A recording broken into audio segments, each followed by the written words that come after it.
Hello students, मैं गोकुल कुमार आपका प्यारा सा channel chemistry in Hindi Gokul पर आपका स्वागत है। तो इस चैनल पर हम पढ़ते हैं क्लास 10वीं की जो विज्ञान की पुस्तक है उसे। तो आज हमारा टॉपिक है धातु व अधातु के रासायनिक गुण। क्या पढ़ेंगे आज हम? धातु व अधातु के रासायनिक गुण के बारे में पढ़ेंगे और समझेंगे।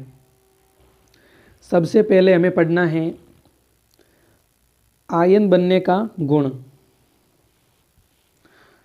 तो इससे पहले आपको एक बात पता होनी चाहिए कि जो धातु और अधातु के हम रासायनिक गुण पढ़ रहे हैं, तो धातु और अधातु के बारे में आपको जानकारी होनी चाहिए।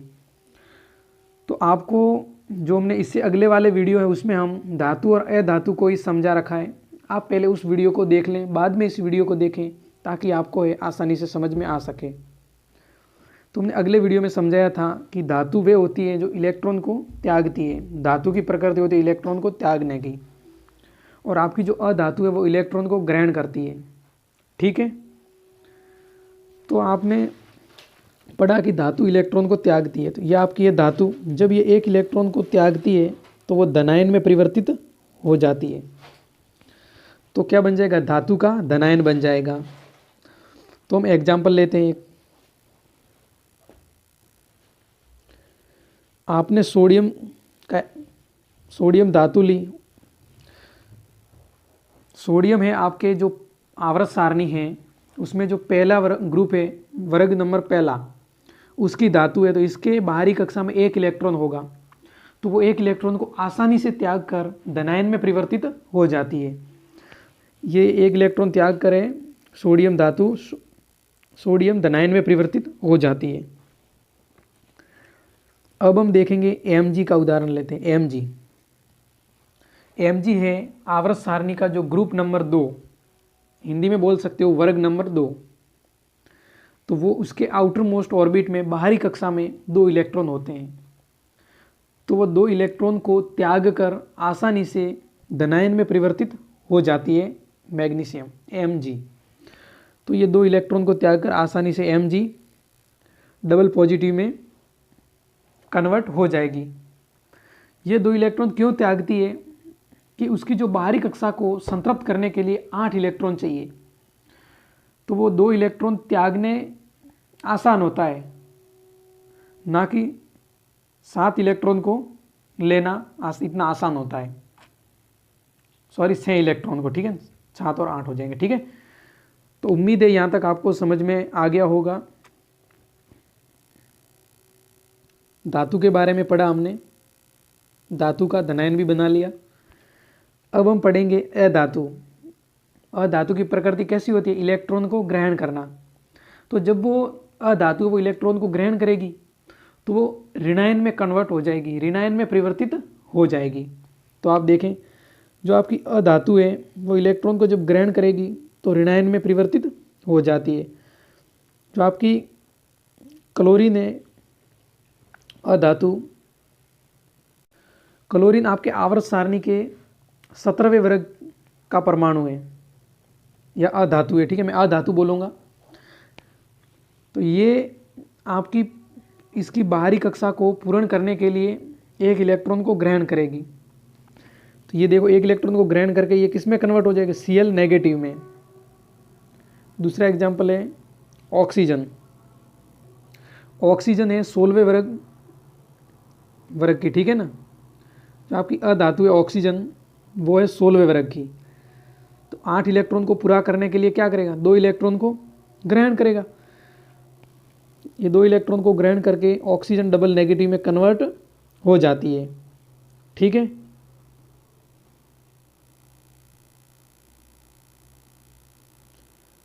अब हमें दूसरे नंबर पर पढ़ना है ऑक्साइड बनने का गुण। हम धातु और अधातु के ऑक्साइड किस तरीके से बना सकते हैं वो समझना है आपको। जब आप धातु या अधातु की क्रिया है ऑक्सीजन से करवाते हो तो आपको ऑक्साइड मिलता है। जब आप कैल्शियम की O2 से क्रिया करवाओगे तो कैल्शियम ऑक्साइड बनेगा। ठीक है, वो कैसे बनता है देखो। मैं समझाता हूँ। ये है आपका कैल्शियम, ये है O2 आपका ऑक्सीजन। ये कैल्शियम है, दूसरे वर्ग का तत्व है, तो इसके आउटर मोस्ट ऑर्बिट में 2 इलेक्ट्रॉन होंगे बाहरी कक्षा में। और ये आपकी जो ऑक्सीजन है ये भी है 15वें वर्ग की, ठीक है, सॉरी 16वें वर्ग की। जो आपका जो परमाणु है ये ऑक्सीजन है, वो है 16वें वर्ग का तत्व, ठीक है। तो 8 करने के लिए क्या करेगा, 2 इलेक्ट्रॉन को लेगा। मैं एक बात बता दूं आपको कि कोई भी परमाणु है वो बाहरी कक्षा से या तो वो इलेक्ट्रॉन को त्यागेगा या फिर ग्रहण करेगा। तो उसकी जो बाहरी कक्षा को पूर्ण करने के लिए जो जितने इलेक्ट्रॉन को ग्रहण करती है या फिर इलेक्ट्रॉन को त्यागती है, तो वो उसकी क्या होती है, संयोजकता। आपने क्लास 9 में पढ़ा था कि संयोजकता क्या है, तो इसको मैं यहाँ पर भी थोड़ा सा एक्सप्लेन कर देता हूँ ताकि आपको ये समझ में आ सके। तो ये 8 इलेक्ट्रॉन को ऑक्सीजन पूरा करने के लिए 2 इलेक्ट्रॉन को लेगा, ठीक है। तो आपने संयोजकता का नियम पढ़ा था कि संयोजकता क्या होती है कि ये यहाँ पर 2 लिखे जाते हैं और ये यहाँ पर, तो ये 2 यहाँ और ये 2 यहाँ, तो ये 2 से 2 कैंसिल हो जाएंगे। तो आपको क्या मिलेगा, CaO2। तो समीकरण को संतुलित करने के लिए यहाँ पर भी 2 लिखे जाते हैं, 2 कैल्शियम और 2 1 कम 2 2 दूनी 4 हो जाएंगे ऑक्सीजन,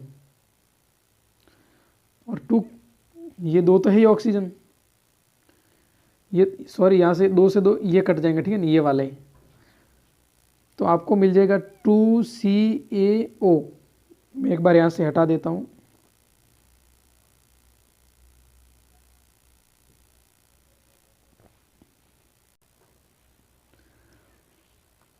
यहाँ पर समझें, जब आप 2 अणु कैल्शियम के लोगे और ऑक्सीजन से क्रिया करवाओगे तो 2CaO, ठीक है, कैल्शियम ऑक्साइड आपको प्राप्त होगी।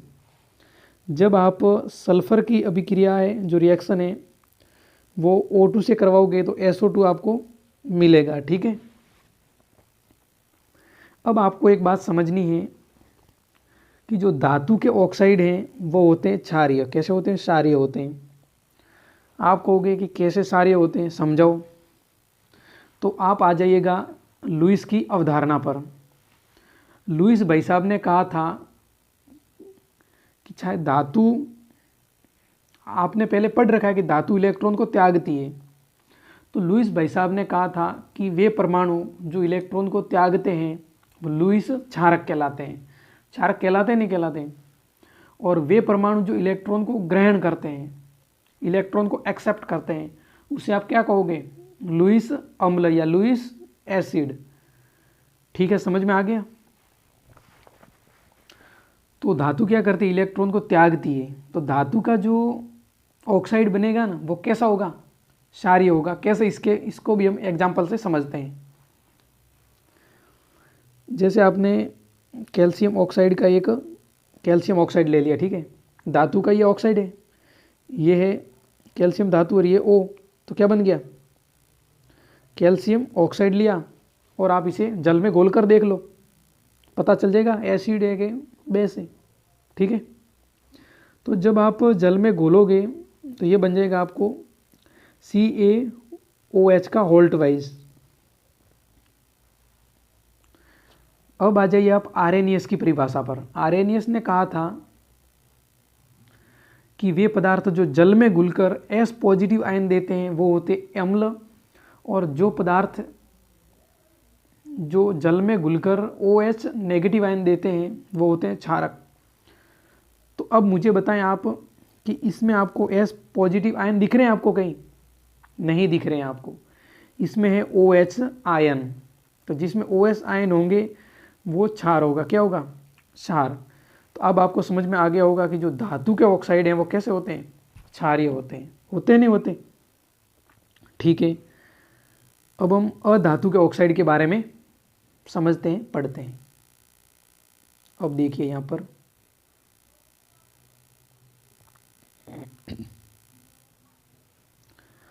अब अधातु के ऑक्साइड कैसे होंगे? अम्लीय होंगे।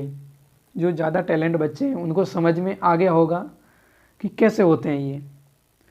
तो अभी मैं तो बताऊंगा ही, बताने के लिए तो है हम, किसके लिए? और बस जितना उगलता है उतना उगलवाना है, ठीक है। तो अब वापस आपको जाना है लुईस की अवधारणा पर। लुईस भाई साहब ने कहा कि जो इलेक्ट्रॉन को देते हैं वो तो होते हैं क्षार, इलेक्ट्रॉन को एक्सेप्ट करते हैं वो होते हैं अम्ल। तो अधातु क्या करती है? इलेक्ट्रॉन को ग्रहण करती है, इसलिए जो इसके ऑक्साइड बनेंगे वो अम्लीय होंगे। कैसे होंगे? अम्लीय ऑक्साइड होंगे। इसे भी हम एग्जाम्पल से समझते हैं। अधातु SO2 का, अधातु का ऑक्साइड लिया आपने, सल्फर ऑक्साइड। जब आपने इसे जल में घोलकर देखा तो H2SO3 बनेगा। क्या बनेगा? H2SO3। तो इसमें आपको दिख रहा होगा कि S पॉजिटिव आयन बनेंगे। तो S पॉजिटिव आयन जब जल में घुलकर त्यागते हैं तो आप इसे क्या कहते हो? अम्ल ही कहते हो, सीधी सी बात है। अब आपको पढ़ना है नोट। ये दो इंपॉर्टेंट है, इसे आपको ध्यान में रखना है, बार बार एग्जाम में पूछा जाता है और आपको याद भी रखना है, ठीक है। जो Al2O3 है और ZNO है, जिंक ऑक्साइड और एल्यूमिनियम ट्राई ऑक्साइड, ये किसकी तरह व्यवहार करते हैं? उभयधर्मी। उभय माने अधिक, धर्म यानी गुण, जो अधिक प्रकार के गुण को प्रदर्शित करते हैं। उभयधर्मी का मतलब होता है कभी कभार तो धातुओं के जैसे गुण प्रदर्शित करते हैं और कभी अधातुओं के जैसे गुण को प्रदर्शित करते हैं। स्पष्ट रूप से ये नहीं तो धातु के गुण प्रदर्शित करते हैं और नहीं अधातु के गुण को प्रदर्शित करते हैं, ये बीच में ही। और ये जो इसके जो क्यों करते हैं इसकी जो डिटेल है आपको 11th या 12th में आपको पता चल जाएगा। और इससे जो अगला वाला चैप्टर या इसमें ही मैं आपको जो पीरियडिक टेबल पढ़ाऊँगा तो उसमें मैं आपको समझा दूंगा कि ये उभयधर्मी क्यों है। ये मेरे ऊपर उधार रहेगा, ठीक है। और ये कैसे होते हैं? ऑक्सीडाइज होते हैं। जल में घुलनशील जो क्षारक होते हैं ना, जल में घुलनशील क्षारक वे होते हैं क्षार। ये कन्फ्यूज रहता है स्टूडेंट के कि क्षारक और क्षार क्या होते हैं। ये भी आप जब हाई स्टडी में जाओगे तो आपको पता चल जाएगा, ठीक है ना। या आप इतना याद रखें कि जल में घुलनशील जो क्षारक होते हैं वो क्या कैसे होते हैं? क्षार होते हैं। अब हम पढ़ेंगे जल से अभिक्रिया। क्या पढ़ेंगे? जल से अभिक्रिया। जब आप पोटेशियम की अभिक्रिया है, पोटेशियम धातु है, जब जल से करवाओगे HOH, जब जल के मैंने 2 अणु लिए यहाँ पर, कितने? 2, और 2 ही पोटेशियम के। आप इस रिएक्शन को इस तरीके से भी लिख सकते हो, देखिए आप, और किताब में इस तरीके से ही लिखी हुई है 2K + 2H2O, इस तरीके से। या फिर इसे कई किताब में ऐसे भी लिख रखा है कि 2HOH, इस तरीके से भी लिख रखा है। तो आपको जो दिमाग में है अच्छी सी पिक्चर बने इसलिए खोल कर लिखा गया है, ठीक है। यहाँ पर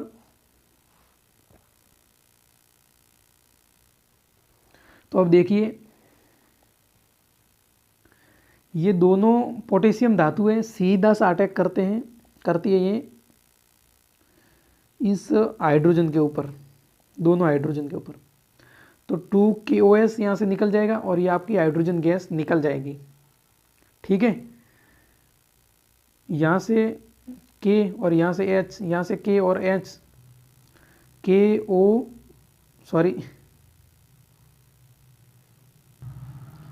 ये जो K है, S को यहाँ से हटा देंगे, 2 K, ये दोनों हाइड्रोजन के ऊपर अटैक करेंगे और आपकी हाइड्रोजन गैस है वो बाहर निकल जाएगी। और आपके जो 2K और ये 2OH, ये 2KOS बना लेंगे। ये ठंडा जल है, ठीक है ना, ऐसा नहीं आप गर्म ही करते रहो और उल्टी सीधी रिएक्शन करवा लो, ठीक है, ऐसा नहीं करना है आपको। अब हम सोडियम धातु लेंगे, सोडियम के 2 अणु, परमाणु, ठीक है। सोडियम के 2 परमाणु और जल के 2 अणु। तो सोडियम है वो हाइड्रोजन के ऊपर अटैक करेगी और H2 गैस को निकाल देगा बाहर, ठीक है, और 2NaOS बन जाएगा।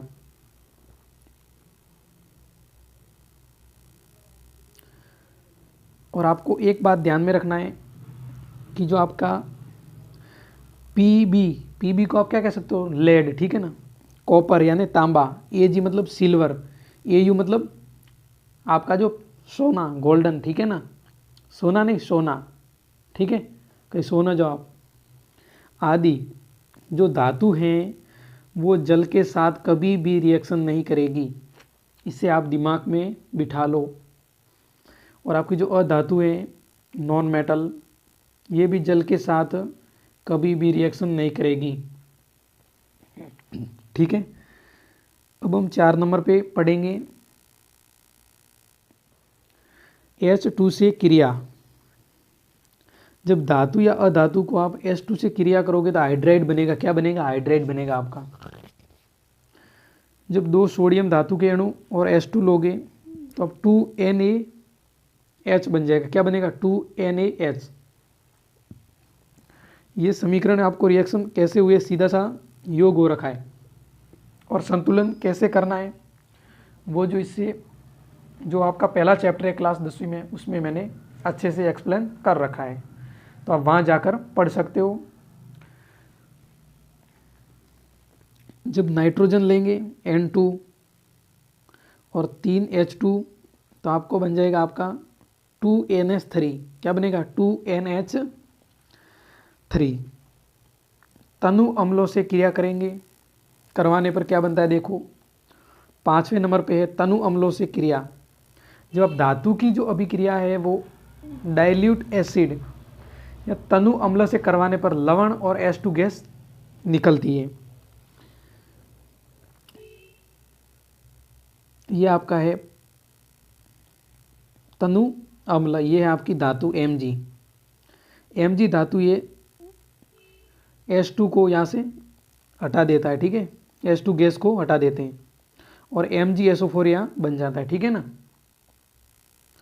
और आपका जो अधातु है वो तनु अम्ल के साथ रिएक्शन नहीं करती है, इसे भी आपको ध्यान रखना है। जब धातु डाइल्यूट एसिड के साथ लवण और H2 गैस बनाएगा, अधातु है वो तनु एसिड के साथ अभिक्रिया नहीं करती है, ठीक है। अधातु किसी भी तनु अम्ल के साथ अभिक्रिया नहीं करेगा, ठीक है। अब है 6ठे नंबर पे आपके पास दूसरी धातु के लवण से क्रिया। आपकी अधिक क्रियाशील धातु है वो कम क्रियाशील धातु का लवण, देखिए दूसरी धातु के लवण से क्रिया, अधिक क्रियाशील धातु है और कम क्रियाशील धातु का लवण, तो अधिक क्रियाशील धातु का लवण बन जाएगा और कम क्रियाशील धातु भी बनेगी। तो इसमें क्या होता है कि अधिक क्रियाशील धातु के द्वारा कम क्रियाशील धातु के लवण को बनाया जाता है, ठीक है ना। तो अधिक क्रियाशील धातु का लवण ही बनेगा। अधिक क्रियाशील धातु क्या करती है, कम क्रियाशील धातु को यहाँ से हटा देती है। जैसे मैं आपको एक एग्जांपल दूं कि स्कूल में क्या होता है, प्रिंसिपल साहब होते हैं, फर्स्ट ग्रेड अध्यापक होते हैं, सेकंड ग्रेड होते हैं, थर्ड ग्रेड होते हैं, और जो चपरासी होते हैं वो, और आप स्टूडेंट हो। तो क्या मुझे बात बताएं आप कि आप अध्यापक को क्या आप सस्पेंड कर सकते हो? आप कहोगे नहीं जी। तो इसमें ही ऐसा हो रहा है, ठीक है। प्रिंसिपल साहब किसी भी अध्यापक को सस्पेंड कर सकते हैं क्योंकि वे अधिक क्रियाशील हैं। उसकी जो क्रियाशीलता है सर की, प्रिंसिपल साहब की, वो अधिक है क्योंकि ऊंचे पद पर हैं, तो कुछ भी कर सकते हैं, आप उन्हें नहीं हटा सकते, ठीक है ना।